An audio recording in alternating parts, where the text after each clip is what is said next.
Good evening, everybody. Thank you so much for joining us for the Q&A for the film Human Nature. My name is Judy Laster. I'm the director of the Woods Hole Film Festival. The Woods Hole Film Festival will be 31 years old this summer. The dates are, it's always the last Saturday of July through the first Saturday of August. This year it is July 30th through August 6th. And the Woods Hole Film Festival is dedicated to showing the work of emerging independent filmmakers. We work year-round to create our program and to provide a program that really is interesting and that represents the best work of people who are at various stages of their careers. And in addition, because Woods Hole is a scientific community, we, when possible, show films that have a relationship to the science that happens in this community. And that takes on a variety of things happen here. We work closely with the Marine Biological Laboratory, the Woods Hole Oceanographic Institution, the National Marine Fisheries Service, Woodwell Research Center. And so we feel very fortunate when we come across a film like Human Nature that we can include it in the festival because it really embodies the total spirit of what we are about. A few years ago, we created a film and science initiative. The goal of that is to bring together filmmakers and scientists to make better films about science. And this film really is one of the leading edge films that did that on its own, with Ron Vale coming together with the filmmakers to help create the Wonder Collaborative, which Elliot will talk about in a little bit. So a couple of things. We, the panelists, are going to talk for about 20 minutes among ourselves, but if you have questions, please drop them in the chat or the Q&A, and then we will get to them hopefully as soon as we can. And thank you. I hope everyone has had a chance to see the film, and I'm sure there's a lot that people will want to discuss. So first, I'm going to introduce Larry Alade. Larry is a scientist at NOAA Fisheries, and he is also one of the chairs of the Woods Hole Diversity Advisory Committee. So Larry, please take it away. Thank you very much, Judy. First of all, I want to welcome everyone today. Thank you for taking the time out in your evening or the weekend to spend time with us to talk about this amazing film. Again, as Judy said, I'm Larry Alade. I'm one of the co-chairs of the Woods Hole Black History Month Committee, which is under the umbrella of the Diversity Advisory Committee. We wish we could have brought you our program in person, but of course, given the nature of the world today, that, we're trying to deliver things on a virtual platform. But I can assure you today that we have an amazing program ahead for you today. And so we're going to have fun. We are going to explore a lot of topics, and we look forward to engaging you in such a rich topic today. So before, we jump right in, just a few remarks about the Black History Month Committee. Every year, member of the Woods Hole community, we come together, we celebrate Black History Month, to build a stronger community through diversity. Our community serves 6 different scientific institutions and includes the Northeast Fisheries Science Center, the Marine Biological Laboratory, the Woods Hole Oceanographic Institution, the Woodwell Climate Research Center, United States Geological Survey, and Sea Education Association. And we have since in 1870 been the hub and the center for scientific discovery in marine sciences, oceanography, fishery sciences, medical research, and many more areas of STEM.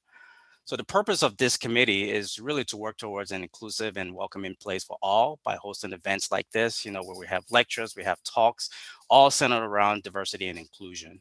And so the committee is supported by Falmouth Academy and additionally outstanding members of the community. We continue to expand our partnership, and this year, for the first time, we have a chance to partner with the Woods Hole Film Festival to deliver to you today's special programming. So I would like to thank members of the Woods Hole Black History Month Committee for making tonight happen, especially Megan Hanawalt, Angie Scott Price, and from the Woods Hole Film Festival, Judy Laster and John Gamache, who have been very instrumental in making sure that we can deliver a virtual program for you today. So a little bit about this year's theme, Black History Month. It's centered around the importance of Black health and wellness. The theme highlights not only the legacy of Black scholars and medical practitioners in the Western medicine, but also speaks to non-traditional forms of medicine that in the Black community that we've done very well. It also highlights some of the historical and the contemporary disparities in healthcare access in the underserved communities. And in the 21st century, our understanding of Black health and wellness is broader and more nuanced more than ever. The growing normalization of mental health as a form of wellness continues to increase our effort to destigmatize mental illness. We see examples of Black girls doing the breath work and their whole yoga studios dedicated to people of color. And so we know that, we continue to expand health and wellness to underserved communities and finding ways to really understand the issue. And so we know there's still a lot more work to be done here. And so with that said, I'm going to turn over the program to Judy Laster, who's going to be moderating the panel session. And I want to thank all our audience members, and I hope that you have a great time tonight. Thank you very much. Thank you, Larry. And at the end, Larry is also going to come back and talk about some of the other amazing events that are happening in this community for Black History Month. We'll post a link in the chat to that as well. So next, I'm going to introduce Olivia White. Olivia is a member of the Falmouth community, and she is also a retired geneticist and biology professor. And so Olivia, if you would unmute yourself and come on and tell us a little bit about your background. And Olivia, after a little while, we're going to really start getting into some of the issues and topics that the film Human Nature brings up. We'll bring Elliot, one of the producers, on next. So Olivia, welcome. Thank you, Judy. I am a retired scientist. I worked at University of North Texas outside Dallas in Denton, Texas, and I taught genetics. I was a very young professor. I was involved in the Human Genome Project, dealing with the ethicals and legal social issues. So it has been a joy for me to actually saw this film twice and to see some of the things and how far we have come in the last 30 and 35 years. For the last 15 years, I have not done any genetics. As I said, I am a retired scientist. I moved to Cape Cod so I could be close to my daughter, who is a research scientist at Woods Hole Oceanographic Institute. But genetics is very close to my heart. As a member of a faith community, I'm very concerned about the ethical, legal, social, and racial issues that deal with the new technology, as to who have access to it, who doesn't have access to it. So I'm originally from India, but I have lived in this country longer than I have lived in India. Thank you. Elliot Kirschner is with us. Elliot is one of the producers of the film and also has a long career, which he'll talk about, doing many other interesting things. And before we start talking about the film, if you would just tell us a little bit about your background and then the Wonder Collaborative, how this film came to be, and then start talking about the film, that would be great. Thank you. For sure. Thank you, Judy. I'm the executive producer at the Wonder Collaborative, which is part of something called the Science Communication Lab, which is a nonprofit science communication organization dedicated to really sharing the wonders of science, really telling the stories of science for many different types of audiences, the general public, educational audiences, and such. My own background is really in journalism and documentary film. I worked at CBS News for many, many years, and just have done both news and investigative reporting, and really sort of ended up gravitating to science. I found it something that I think is not always well reported, not just about the facts, but really about the understanding the culture of science and what science is and who does it. And I think it's often portrayed in a very narrow sense to the public in terms of who is a scientist and what they look like, how they act. Really, I think when you are around the scientific community, it's really a much more broader and more interesting and more diverse entity. It's a global entity, and it's a culture of itself that really I don't think is reflected enough to the public. And So our belief is that if we could do a better job of really explaining what science is to the public, there might be less skepticism around it. There might be more sort of affinity or interest, and that there should be humility in the way that we talk about science too, and an understanding that people should bring their whole selves to these discussions. And so this is sort of what we hope to do with our films for the Wonder Collaborative and in our content more generally for the Science Communication Lab. This film in particular, was produced, sort of started about over 4 years ago or more, 5 years ago. And, we were looking to do a first film that we really thought would capture the public's attention. And, at that point, CRISPR already had sort of crested into some level of public consciousness, but we felt it was still something for which people really didn't quite understand. And also something for which a lot of people hadn't formed their own opinions on yet. And what we hoped to do was produce a film and tell a story where we would sort of talk about this film, this technology, in very powerful technology, but in sort of, in a way that was nuanced. And it started actually with a meeting where we brought together filmmakers, the filming team, and scientists with Jennifer Doudna, George Church, George Daly, and Rodolphe Berengu at Woods Hole. And we had a summit. And one thing that really struck us was that the scientists themselves were very, sort of conflicted a little bit about what they felt this technology meant. I mean, they could see the power of it, but they were conflicted about where it might go, how fast it might go, questions of access to it, of equity around it. And so we felt like this was a really interesting way to approach the story, where instead of it just look at this amazing technology, we would hopefully capture the complexity, so that if you're inclined to think this is a great technology, you might be questioned there. And if you're really frightened about it, you might also be questioned. You might question yourselves. And so that was the genesis of this film. And it's had a wonderful life. It's appeared on Nova. It's currently available on Netflix as well. It's been screened around the world, and I think what it's shown to us is that the public, the general public, sort of defined broadly, really can contend with complicated science and complicated topics. And I think in some ways we do a disservice to them if we're all part of the general public ourselves, but if we do a disservice if we sort of underestimate what people can deal with. I think as long as you treat them honestly and sort of with a sense of respect. And so I think that's what this film was able to do. And we hope to do more films around this. But this was our first real sort of feature film effort. But you hit it out of the park. And oh, thank you. One of the things that occurred to me, so we showed this film several years ago, but in watching it again, I mean, it seems so contemporary. And in some ways, I wish it had been made now, because a lot of the issues in the pandemic, I think, are really spot on, or things that we're confronting. This film would have been interesting to address, and maybe you'll do a sequel. But, one of the things that the pandemic has really brought to the forefront that we're going to talk a little bit about is access, right? Who has access to what? How do they get access to it? What does access mean?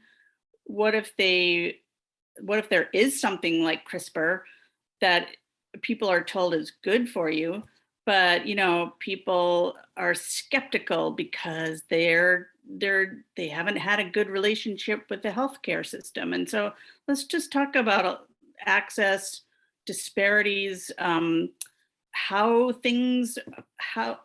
people's relationship to technology and advances, and how that's presented in a medical setting where it's, somebody like David. I mean, David is the best part of this film, just because he's so brilliant. But,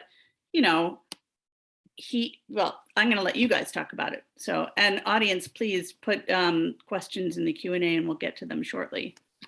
But let's talk about access, disparities, especially around advances in healthcare and technology. Olivia, you need to unmute. Yeah. Yeah. It's interesting that you paraphrased it and started with pandemic. One of the things that pandemic brought to our attention was access to vaccines. And we hear more and more the African-American community or the low-income community have been so much affected. and did not have access to either the vaccine or the mask or whatnot. And so looking at from pandemic point of view, then if you talk about the new technology that's coming, particularly with CRISPR, that if you could use that technology to come up with new innovation, who will have access to it? Those who are rich, who have the money, or those who don't even have medical insurance? So it is a big question to ask. When the technology is there, it will provide answer. Will the people who really need it, will they have access? And Elliot, you want to hop in here in terms of when you were making Human Nature? I think we talked about that earlier, that is one of the things that you were all thinking about, right? Oh, certainly. And I mean, our hope was that, in many ways, this technology isn't yet ready for prime time in many sense. And so our hope was that if we start talking about these issues now, that maybe we can get ahead of the game and we can sort of see about what, we can start thinking about this in terms and one of the things that we could talk about, that, David Sanchez, who's a leading character in this film, he suffers from sickle cell anemia, which predominantly affects African Americans and Africans as well. It's a genetic disease, obviously. It's a single gene mutation. It's one of the first genetic disease that was discovered as such. But yet, until recently, there was, and we were talking about this before we went on. Olivia was mentioning there was no treatment for this. But some of the early, I think that a lot of the scientists that were working on this, this was an obvious target. It's a blood-borne disease, and so it's easier to distribute or sort of CRISPR technology into a blood. So it's and in fact, there are new therapies with CRISPR. So this is, it'd be really wonderful, I think, if one of the first applications of CRISPR is a disease that has had very few options, and partly, I think, because of the population that predominantly suffers from it. But this was a major concern for us, and the question too is especially when you get to the question that CRISPR could be used for quote unquote enhancements. I mean, are this something that it's not only, who has access to the treatment for a disease, but could this be used to enhance people with means? And, I think a lot of the scientists felt at this point that was pretty far away. So we really wanted to get ahead of this discussion and talk about the equity issues. So before it's already in place. And so, come up with stratagems for dealing with questions of equity before the technology matures to enough where it's really applicable. And so, a lot of that came up in a lot of the interviews that we did. And I think was sort of, an undercurrent of the film is who's going to be able to use this, who's going to be access to it, how much is it going to cost, and where are we going to draw the line between, is this something that is enhancement, or is it actually treating a serious condition? And we think that in this film, we realize that line is pretty blurry itself. It's really different individuals would define what is a condition that's part of just the diversity of life and what is something that needs to be treated. Larry, I think you had some thoughts. I don't know if you want to hop in here. Yeah, thank you very much. I mean, I was listening to what Olivia and Elliot's been saying, and some of the things that come to mind when I'm thinking about access. We think about it from affluency, economic, but there's also, when we think about access in terms of information that's being transferred and building trust with communities. So if you look at the history of African Americans, the longstanding history and the lack of trust, just with the government system or the institutional system that we have in place, and you put in place like the Tuskegee Airmen, and we see with the pandemic, with the misinformation that's going on out there. The question now is that how does that information really translate to how people access that information to? And so, one of the things that occurs to me is as this technology continues to improve, it's that one of the things we need to think as scientists, that we need to be very transparent, and we need to be like, open about like, what exactly is the science about, what exactly is our intention here. And I also understand that, we as scientists, we just look at this is a tool, but also this is a really complicated topic, because this is where the rubber meets the road between what is our value system in society and what exactly, this tool is capable of really doing. So when I think about like, access and in terms of disparity, we certainly know that technology coming out like this will be more readily accessible to those who have the means to be able to do so.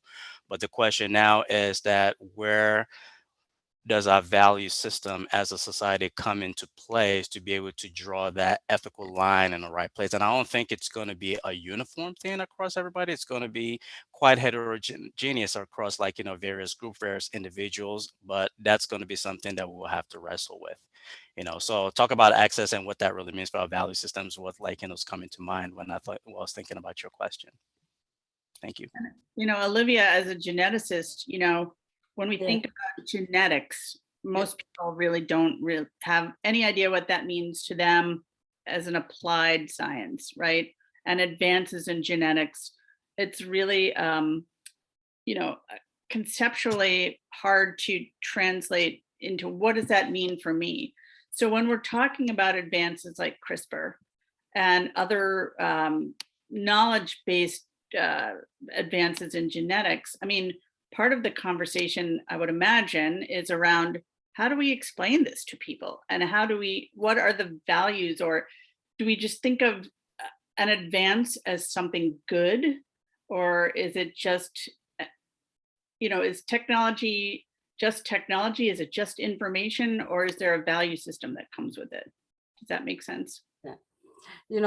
I watched the film twice, and I thought that film did a very good job to tell lay people about the genetic technology. We have come a long ways from the time to find out that there are so many genes, human genes, and to be able to now find out that there are little clusters that are spread around, and they are what we call as chemical scissors. They can cut out this little piece that could be used in cutting a gene and then coming up with all kinds of things. It seems like that in the future is really wide open.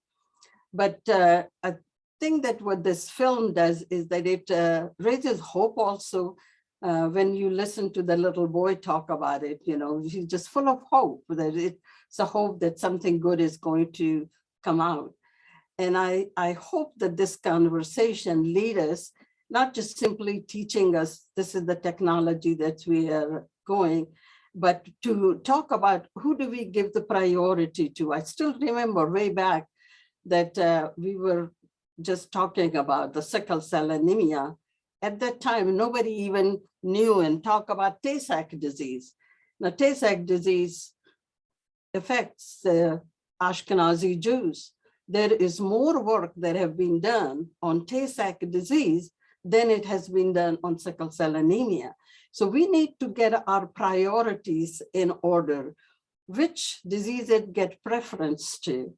We call those as orphan disease, and sickle cell anemia certainly is one of those orphan diseases not given as much attention, because by now we should have had much more advancement for sickle cell than we did for Tay-Sachs disease. But we also need to think about the scientists have come up with these new discoveries, such as finding out about CRISPR. Once they have discovered the CRISPR, now there are going to be a set of scientists who will be looking into using this tool to come up with the treatment, different kind of way to dealing with the patient. That means somebody needs to fund this research. And these rich people who are funding the research are also very biased. They probably will select the diseases that affect maybe their group of people, but not the other. So I hope that the discussion and the future film really take into account how equitable funding could be given to all of the diseases and things that we work with, so that everybody can have access to it. And once you do come up with some kind of treatment, then what if you don't have any insurance? That means you have to have no access to that. So those are all the other things that are related to just simply discovering a treatment for a certain genetic disorder. Right. I mean, I want to think, yeah, I mean, I want to add, so I think both to what Larry and Olivia have both said. I mean, I think in terms of communicating this technology to people, you know, and how do we deal with skepticism or concern? It really matters also who's doing the talking, who is, you know, and also when it's, you know, when it comes time to decide about how we're going to apply this, who is in the board, who's on the boards of, you know, pharmaceutical companies, who's in the corridors of power in Washington or other capitals or you know, or funding agencies, and so I think that, you know, that there's often an emphasis on the user's end or on the population, but you know, that the questions of equity and access and knowledge transfer, I mean, it also really matters who is upstream from that, who are in the labs, who are you know, on the corporate boards, as I said, who's in government, who's in regulations. And I think that there has to be a lot of pressure and a lot of focus given to those. I mean, I think by the time you're getting to the population, which is, well, very important, a lot of these decisions are baked in ways that are much more difficult to undo because of the decisions that were made years or even decades earlier about, you know, what, you know, basically, you know, what research to fund, what diseases, quote unquote, look promising, you know, where is there a need, or how do we reach people that are skeptical populations? And I think, you know, looking at the pandemic, you know, early on, you know, there was a lot of really equity issues around the vaccine, and there was a lot of natural skepticism within various different communities of different political, racial, ethnic communities for different reasons. And I think that you know, there was a real effort to reach communities, specifically communities of color.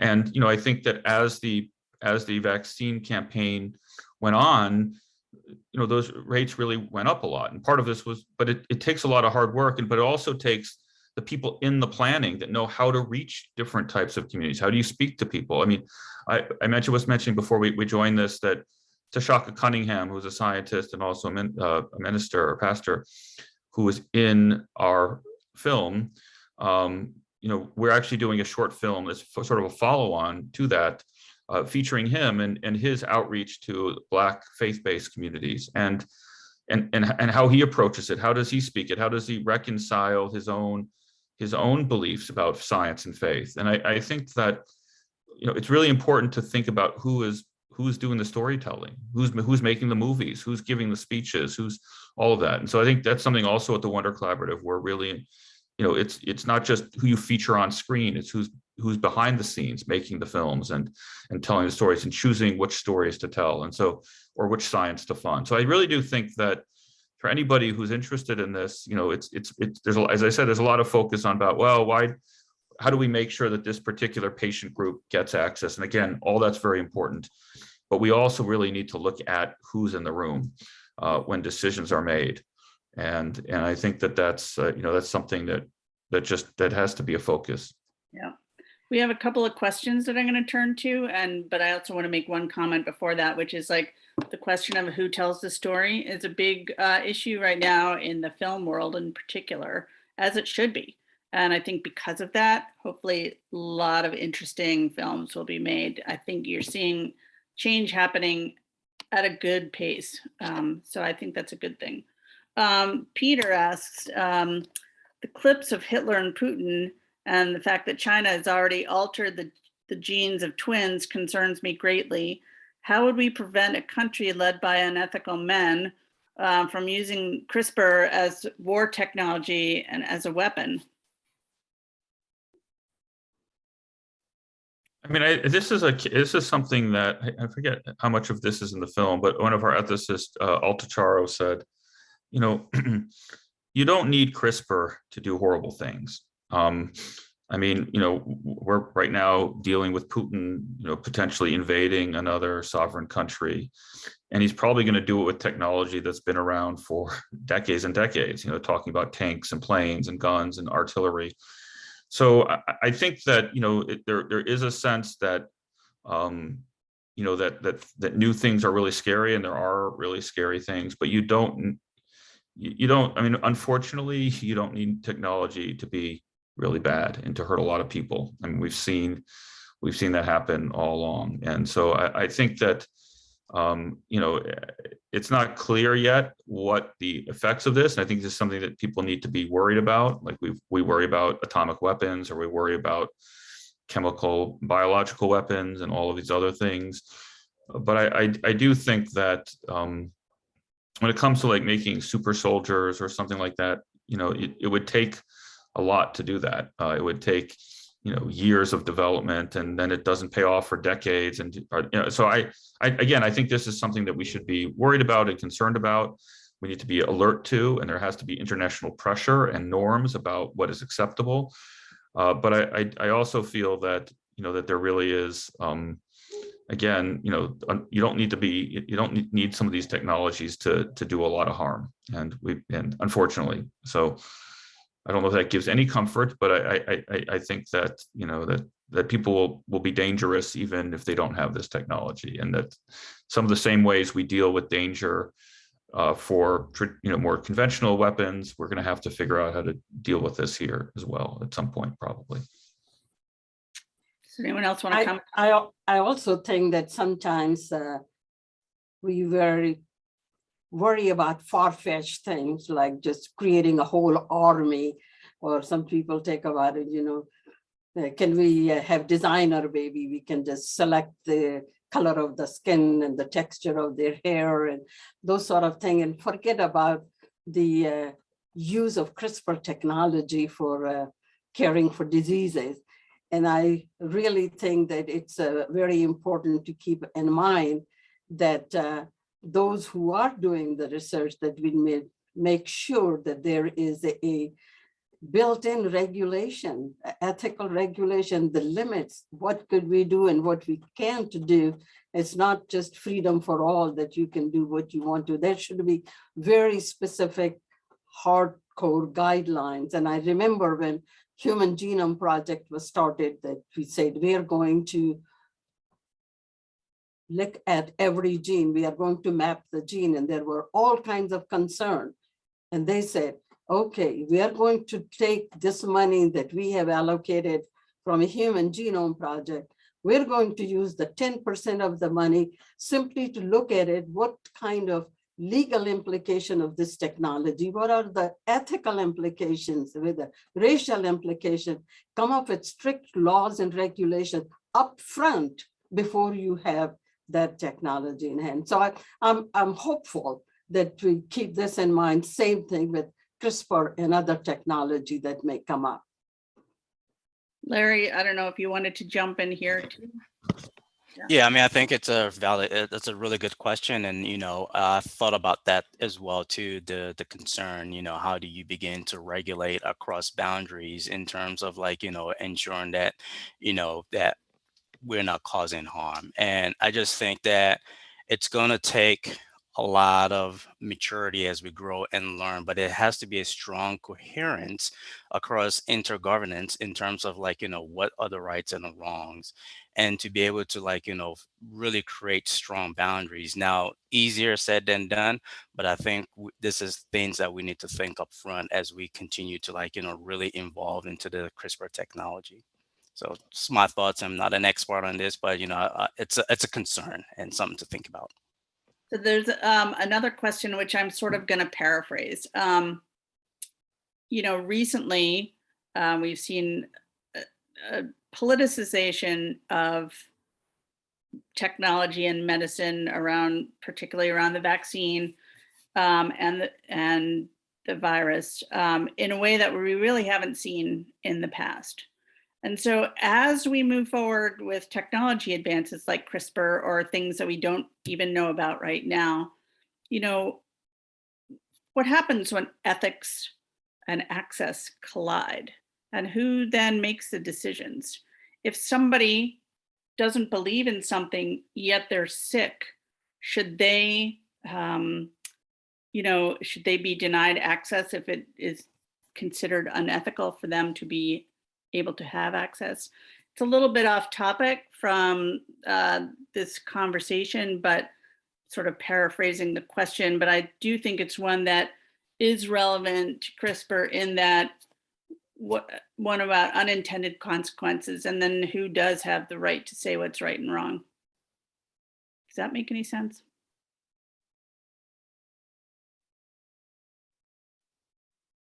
I mean, I think that, yeah, I mean, I think one of the questions, and I think this was particular here, looking at the questions about that a heart transplant was, or attempt of a transplant was denied to someone who wasn't vaccinated. And, but a flip side to that is, and I think, I think that these are, what's hard for people is that these are decisions that are made on medical conditions, is that your risk of it not being a successful procedure goes up if you're not vaccinated, and so I think these were the sort of decisions that were made. Conversely, there's these new treatments for COVID that are coming out, and they're actually going to prioritize people that were not vaccinated. Some people think that's really unfair, but their argument is that those are the ones at most risk. So medically and scientifically speaking, that if you're fully vaccinated, your risk of severe COVID or being hospitalized or death is greatly reduced. And so if two people present early with COVID, they're going to probably, like, the CDC, I think, is going to prioritize, according to at least what I saw, somebody who wasn't vaccinated. And people think that's unfair. I mean, I think that the issue that people, one of the greatest misconceptions, and what we hope to address in this film, is that sort of science itself is just clarity, that follow the science means one thing, one prescribed course of action. And science is complicated. There's just as much weighing of evidence. It's not clear. And I think that what has thrown a lot of people off in this pandemic is there's a lot of conflicting advice. And some of that is because we just don't know. Some of it's because it's nuanced, and some of it's because the virus itself is changing. So what was the advice for the original strain without vaccines is going to be different than what the advice is for when there is vaccines, for Omicron, say. And so I think that, but this gets back to, I think, what Larry was saying about communication, and what Olivia was saying about the Human Genome Project, about getting ahead of the curve. There's always been vaccine hesitancy. And I think that the fact that the government or the scientific community didn't anticipate that this was going to be a problem and try to get out ahead of it and sort of was playing catch up was a problem. And I think that we need to be anticipating skepticism and fear around science and do our own job in communicating it. I think that and in dedicating the resources to communicate it, to get out ahead, so that we can, again, anticipate what people's problems are, try to address them, answer them, and try to avoid it from becoming politicized. But I think, again, it really requires people who different populations trust, going into those populations and trying to build bonds of communication, and to do that before it spirals out of control. And so I think that, while we should, it's tragic how politicized vaccines have gotten, we shouldn't have been completely surprised that they would be. And I don't think that there was enough. I think it was a feeling, we'll have these amazing vaccines and everybody would rush to them because aren't they amazing? And they are amazing, and the science is amazing, but there was a communication issue that was going on along with and so while we did amazing work in developing a vaccine, I don't think we did a great job in developing the communication around that vaccine. Well, I think, Olivia, you can probably speak to this. The technology, the mRNA technology is not new, but I think part of and this really goes to your point, Elliot, which is that science happens on a continuum, right? It's not like something just happens generally overnight. Many people work on things for years in various ways and are looking for various things, and scientists talk to each other and figure things out. But with this particular situation that we are in now, and I don't know really how this relates to CRISPR specifically, but we had a problem we wanted to solve, and we expected science to be able to solve it. And we expected those solutions to happen overnight. And so part of me is thinking, it's a little bit unfair to the scientists who work on things in a continuum when the expectation is they're going to have solutions that are going to be the fix for everybody. So as a geneticist, I mean, you must have really faced that in the work that you did and in the community that you were working with.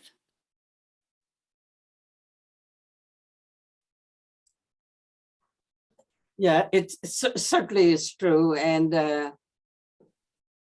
apart from what you also said, that but right now we are in a time when there is such a political struggle. Everything is so politicized. I seem to recall you hear about it, that there are places like Puerto Rico and some other places where COVID just didn't have effect because everybody believed in the science.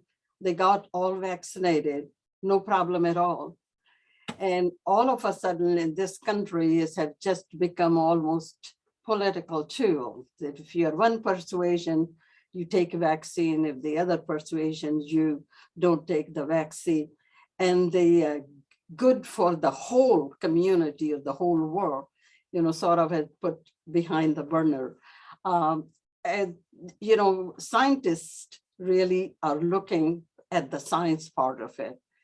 And what we do with the result of that, hopefully the scientists and the medical community want to do the good for the good of all the people and try to heal or come up with a thing.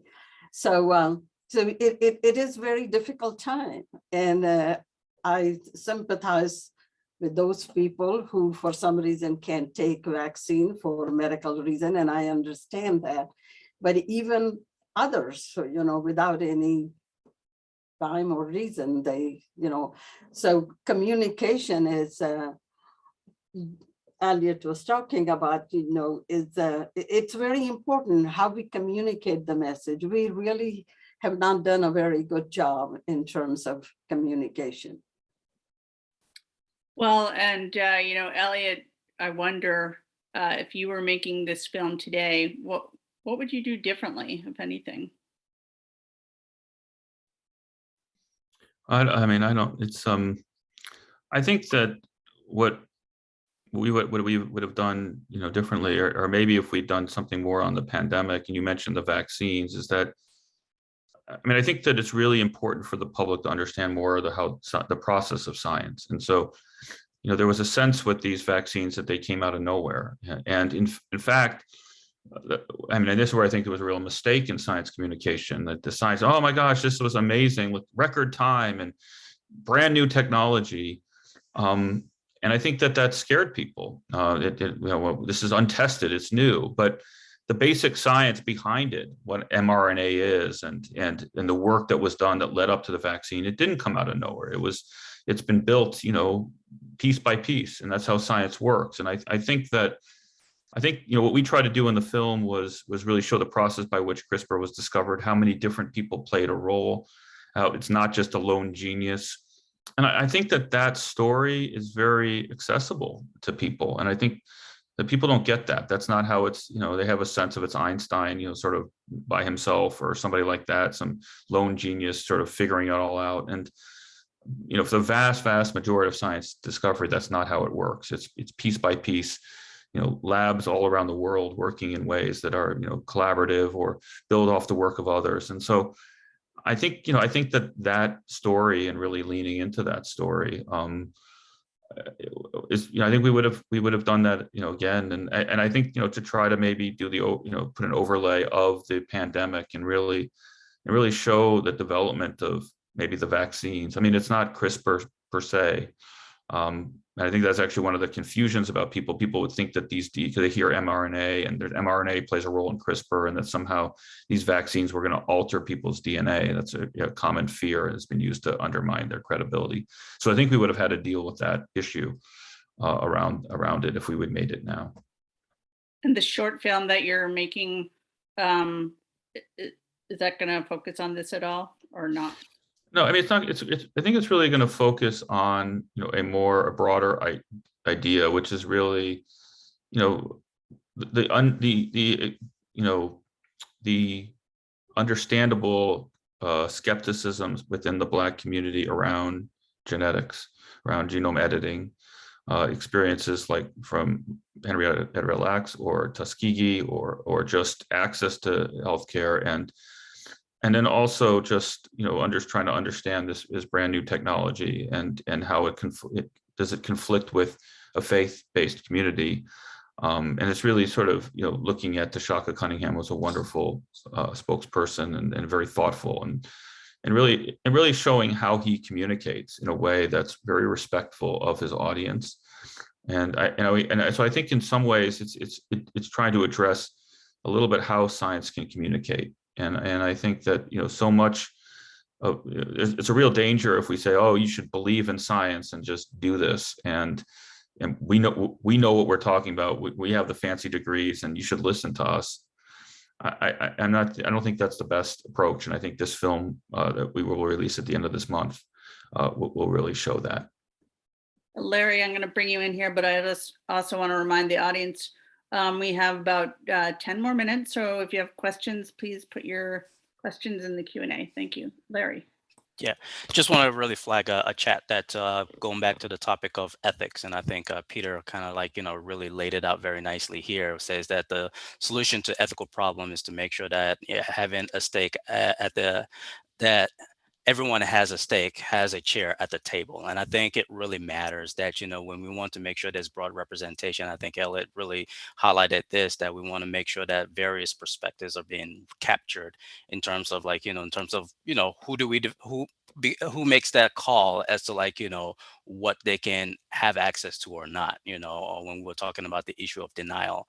The second point that I wanted to bring up about science communication was I think scientists intended and they tried to come out during the pandemic and really communicate the message. But I think the problem is the politicization of around the pandemic itself and around the vaccine itself, that the only few and the politicians who had, the loudest voice were the one who were really controlling the communication. And so the question now is that how do we learn how to make sure that we can create space in such a way that the science is much clearer or louder compared to our political voices, making the claims on the directionality of access to health and wellness. Well, absolutely. And I think another issue is, how do you also make sure that the process of science doesn't get co-opted unnecessarily as well, because people have expectations of an outcome. And so if the pace of change that people expect to be able to happen doesn't align with the reality of science, then because people thought this particular vaccine happened overnight, how will that impact science in the future and the process of science? I think it makes it more complicated. Oh, absolutely. And another thing that I was really thinking about when I was thinking about the movie as we were having a conversation is the unintended consequences. So we talked about the lottery process in terms of how we sort of think about when we're having children in this world, and sort of the future of what the possibility can be. But one of the things that was apparent to me was the idea of this sickle cell trait that existed, and they talked about the geography in which is really prevalent, and there is a benefit to that. And I begin to wonder, and maybe Olivia might have some insights on this, as to maybe there is a selection for the trait so that to fight against the malaria, so maybe there is a benefit for it. So, when we walk into this technology into the future and we're using it as a tool to enhance, and we're thinking about how we exist in our environment or the interaction between our environment, what are some unintended consequences, are we sort of thinking about, walking into that space?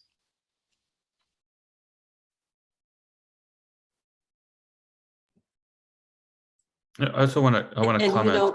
Oh, Oh, go ahead. go ahead. No, go ahead, Olivia. When you were talking about consequences, you know, doing science and genetic research, it's so complicated. It is so very complicated. When they were working on curing for a genetic disease, after they found out where the gene is located, how we can do that, and they started doing some testing for it, and they came up with the results, and they had to stop those things because things were not working. So it's not like that you have now this CRISPR technology and tomorrow you will have the result. They'll have to be tested on, and you may have 90% failure before you can even come up where it could be made. So it is very, very complicated. It's not quite that simple. But I was also thinking about this now, artificial intelligence and computer technology, how fast it has grown. In my lifetime, somebody, when I came from India, I didn't even have electricity in my house. And now, I'm sitting here and doing Zoom meeting. So when I think about all of this computer technology grown so fast that we really don't have a regulation for it or laws in place to prevent misuse of that technology. So I think that there is a need for us to move, not just simply stopping the process, but how we can make it safe and accessible for everyone.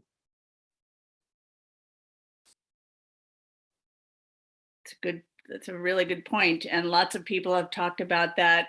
They call it, I think, the singularity, when we get to the point with artificial intelligence where it grows beyond our capacity to do anything about it. But that's a different conversation that we can have.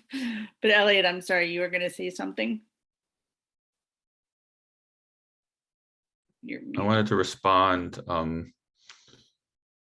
I think to Patricia in the chat, that I think that it really was the politicians that have politicized this, not the scientists. And I think one of the real one of the unfair burdens is that I think that there's an expectation that the scientists also need to figure out how to communicate the science.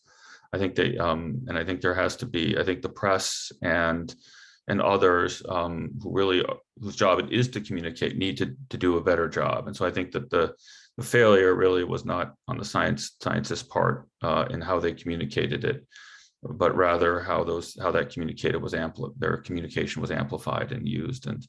But I also think that it's one of the things, I also feel like a lot of scientists get poor training where they're told that you have to speak with certainty and you can't show the complexity of it. And I think that that's actually a disservice. I think that it creates more unease in the public. I think that it's, if you don't know, or if you think things could change, I think it's really important to stick to what the science can say and also what it can't say. So I think that's just a general advice I would give to scientists or anybody looking to communicate around science with the public is be honest with its own limitations. Because I think when we try to oversell how certain we are about the knowledge, we can all get in trouble, because that, as we've seen, that all can change. In the chat, Bert is saying, somebody's suggesting we're going to evolve into two kinds of humans, the haves and the have-nots, those who will be partly bionic and those who will not have access. Is this where we're going? And if you sort of look it up from the perspective of disparities in healthcare, just to basic medicine, but that's the first place, and then to advances in medicine, haves and have-nots. We've always had that. Are we ever not going to have haves and have-nots? In some ways, we already have that situation. Even just those medicines, those surgeries, those inventions that have taken place, does 100% of the population in this country have access to it? No, we don't have it. So it's not only we are talking about CRISPR is going to bring that technology and who's going to have access to it. We have a very broken system now.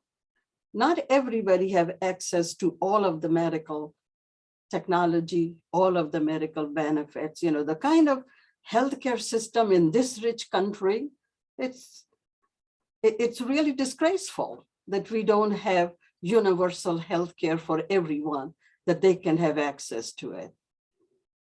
That's my personal view. I really think that anything that we do, that we should have access to everyone, regardless of their racial background, their financial background, their place in community. It should have it should be health, and health privileges should be a human right issue.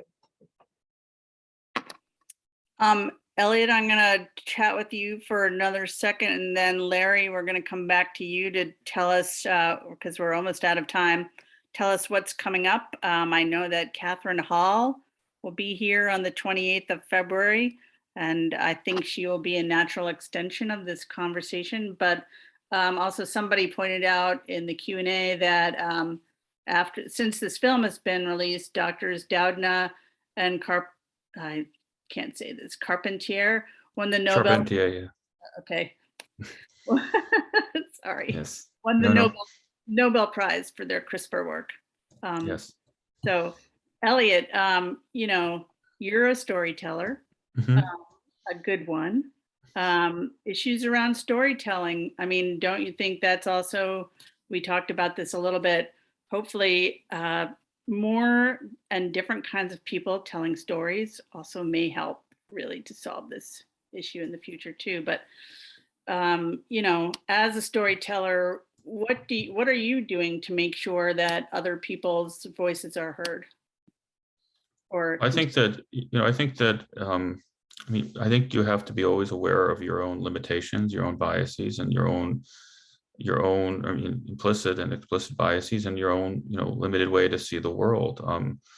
I think, one of the things we're really trying to do at the Wonder Collaborative is bring in a lot of different filmmakers. I mean, the science films are considered sort of a niche within the film world. We think that that doesn't have to be a self-fulfilling prophecy. We think science stories are wonderful and interesting and diverse and stretch in many, many ways that really sort of get to the core question of what it means to be human, our interaction with life and the planet and the cosmos and all of that. So it seems like a pretty exciting way to, sort of type of stories to tell. And so I think it's really trying to bring more people in to tell those stories and make them feel comfortable and prepared and give resources to them, and just see where it goes. I mean, I would say with storytelling, as with science, like just beware of anyone who speaks with certainty about the future. That I think that we don't have to be cynical, but we can be skeptical. And I think that's the difference, that we should be skeptical about anybody who says they have all the answers or this is where it's going to go. We're constantly surprised, and that those surprises are sometimes very unpleasant and sometimes they're very pleasant. And so I think that all we can do is sort of just, and sometimes as we talked about today, are also within our own power to help shape in terms of who we bring, who are the stakeholders, who's part of the discussion. And so I think whether it's science or the stories of science, it's really important that we tell them well, and we just keep telling them, because it's going to keep changing, and that we make sure that we do it in such a way, and the people that do it are really that represent the wonderful diversity of science and storytelling. And I think that if we can do that more, that I think more people science will resonate with more people. We'll have more people interested in going into a career in science or a career in ethics around science, or politicians who understand science, or whatever it is. And I remain optimistic that that this could be a path to honor, to make it more equitable, and to make science more interesting, and allow for more scientific progress. So that's what we hope to do. That's really exciting, and that really aligns directly with the Woods Hole Film Festival and our Film and Science Initiative. And we hope to be a convener of storytellers around science. Before we bring in Larry to wrap things up, I just want to thank everybody for participating in this discussion. I know we could have gone on for much longer, and I hope that the discussions will happen in many other places and with many other people, and that this particular Q&A will be posted on the Woods Hole Film Festival YouTube channel, and also we're going to give it to Larry to post on the Woods Hole Diversity Advisory Committee page as well. And thank you so much for being here tonight. It's very exciting to me. Larry, would you like to, tell everyone what's happening next? Absolutely. Well, I just want to thank everyone for such an enriching conversation tonight, and I hope that this is just the start of a conversation and something we can have beyond the scope of tonight's programming. So thank you very much. I think I learned a lot from everyone here, and questions were quite very thought-provoking, I thought. So just really quickly, because I know we're at the top of our time here, is that we have a number of programs here, and in the chat here, I'm going to drop the link to the Black History Month Committee website in Woods Hole. And so it gives you a list of all the programs that are going to be upcoming throughout the month of February. We have everything from a health and wellness yoga session to a number of other speaking events that are coming up. One that's of particular interest that I'm looking forward to on the 17th of February is Who Inherits the Wave? And it's a discussion about closing the racial gap in swimming skills and water competency. So sort of speak to our health and wellness in that. And then we have Dr. Bochi, who's going to be visiting us on February 24th, another virtual event there, and is going to be doing a presentation of what lies beneath, unearthing non-so-subtle roadblocks to wellness. And so she'll be sharing her perspective. And of course, the Falmouth Academy, we're partnering with them. And Dr. Catherine Hall will be joining us and giving us a presentation about COVID-19 health inequality, the strain alchemy of two pandemics. So stay tuned, visit our website for any updates, and we're going to have a lot of programs coming throughout the month, and we look forward to having you. So thank you very much. Thank you very much. And Elliot, we'll look forward to having your film here as soon as it's finished, the next film. Okay, yeah, well, hopefully more to come. Thank you all, and thank you all for joining us. All right. Good night, everyone. Good night. Thank you. Thank you. Nice meeting